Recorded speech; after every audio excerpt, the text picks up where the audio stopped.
The soul of a person is like the candle of God. That is a quote from King Solomon from the book of Proverbs. What does it mean? What's the metaphor of the candle of God that describes the soul of a person? So it's very poetic and it's very beautiful. Everyone likes to stare at the candle, the elegance, the beauty, the warmth of candlelight. But every word of King Solomon was precise as well. There's something very specific about the nature of the candle that describes the soul of a person. So the explanation is as follows. And this is going to help us understand what we've been learning in the past chapter about this quintessential, essential, innocent, pure point of the essence of the soul, which we're describing as Chachma. Chachma is the place where the soul, where you touch the divine. Let's look at a candle. One of the things that we notice about the flame burning on the wick is that the flame is never settled, it's never calm, almost never.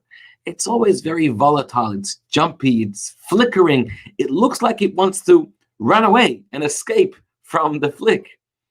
Why is that happening? It's very different than water. Water or earth, they're very settled. You put them down there and if it's a smooth surface, they'll just stay as is, but fire is never settled. Why? So science will tell you that it's because of the different oxygen levels around near the fire, near the flame, and the flame is converting the oxygen into carbon dioxide, and depending on the flow of the oxygen is causing the flickering. True. But there's also a spiritual reason why this is happening. And that is because everything in this world, every element of existence desires to return and to go to its natural source. Everyone wants to go home, being the natural element. So we have this principle that science discovered called gravity. And that tells us why many, many things or everything falls downwards to the ground. Fire doesn't seem to fall downward. Fire wants to go upwards. And air, for example, doesn't seem to be crushing down. Air seems to be floating in the air. So the spiritual explanation behind this is that there are the four elements that make up all of existence. Earth and water, they're the heavier elements.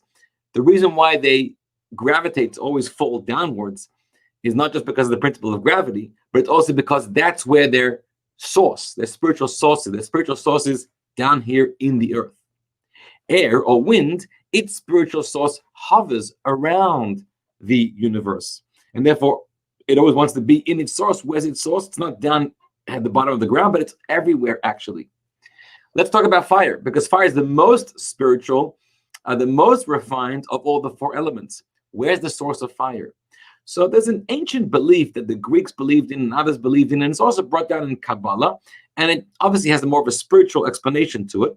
But the source of fire is in the sublunary sphere, somewhere near the moon in that sphere. The Greeks spoke about how everything up until the lunar sphere is part of nature, is fixed in what it is. And in the lunar sphere and beyond, that's where the miracles can happen. That's where there could be shifts and changes in the nature of the universe. Well, somewhere there, wherever that is the source of fire.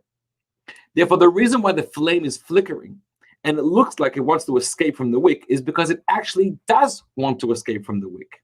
The wick is holding, and the fuel is holding it down here to be a flame, but it doesn't want to be here.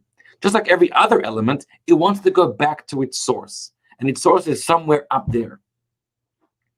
Now, what's going to happen when it goes back to its source? It's going to cease being a flame. It's going to lose its whole existence, its whole identity. The flame will extinguish, so it won't be a flame here that gives off light, illumination, and warmth. And once it goes up there and it becomes included and attached to its source, it also loses its individual identity. Think about when a small spark or a small flame gets absorbed within a large fire. Is it still there? I mean, I guess it's there, but can you see it? Does it have any individual identity? Can it shine its own light? No, it's become part of the larger whole. Well, the flame, if it's going to go back to its source, it's going to be the same thing. It's going to lose its nature as fire and become one with its source. Why does it want to do that? Why would any existence pursue a route, pursue a goal where it loses its existence? And the answer is because that is, in fact, a nature. That every existence takes pride in being what it is and having its own description, its own character, being able to do what it can. but at the same time, it's happier, more content, more fulfilled when it's one with its source. And even though when it's one with its source, it's going to lose its individualistic identity, it doesn't matter anymore because it's home. That's the nature of a flame. And that describes the metaphor why the flame is the analogy for the soul of a person. A soul of a person, it comes down to this world, it comes down into the constraints of a body, it gives life to the body, and it makes a living human being. But that's not where the soul really wants to be. The soul is not at home. The soul is away from its natural territory, its natural element, sitting here in this world, in this physical, finite world. A soul wants to be one, wants to return to be one with its source. It's a piece of God. It wants to return to become back to being one with God, not as an individualistic entity of a life down here with its own abilities. That's a beautiful thing. That's what the soul's become. But it doesn't want to be there. It really wants to return to its source, lose its individuality, and become one with its source, one with its element. That's the nature of the true nature of a soul, which is why you often see that in people. There's actually an explanation. Sometimes people pray or they study and they shuckle. You ever heard of the word shuckle? They shake like this or like this. Some people are not settled. Why? And you can give all kinds of explanations, but one of the explanations could be is that's a sign of some tension going on within. Yes, I'm here. Yes, this is what I'm doing right now. This is my life here in this world. But there's a part of me that does not want to be here. It's not comfortable being here. It's not in familiar surroundings. It wants to go back home. This is the nature of the essence of the soul. When we say the word nature, the soul does not want to return to its source because of some logic, because of some reason, because of some emotion. No logic or reason can ever really pursue somebody or push somebody to pursue a goal to lose its whole identity. It's unnatural. It's unexplainable. Sorry, but it's natural because that's the nature of the essence of the soul.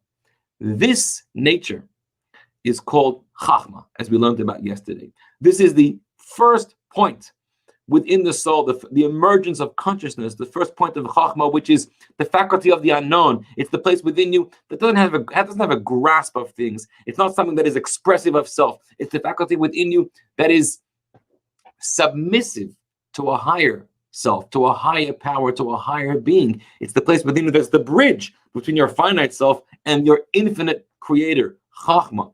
And it's that nature, it's that part within you that really always yearns to leave this world, leave this state of exile, that it feels trapped in here and it wishes to return to heaven. Now, what's the benefit of that? How can we channel that nature to improve our life down here? Because we're not supposed to be escaping from here. We believe that when we're alive, we should be here living in a meaningful, purposeful way, making the most of this lifetime. So what is the effect and what's the importance of that nature of the soul, like the flame that wishes to always escape its wick, escape the body and return to its creator? That's going to be the rest of chapter 19 in the next classes. All the best. Have a great day. God bless you.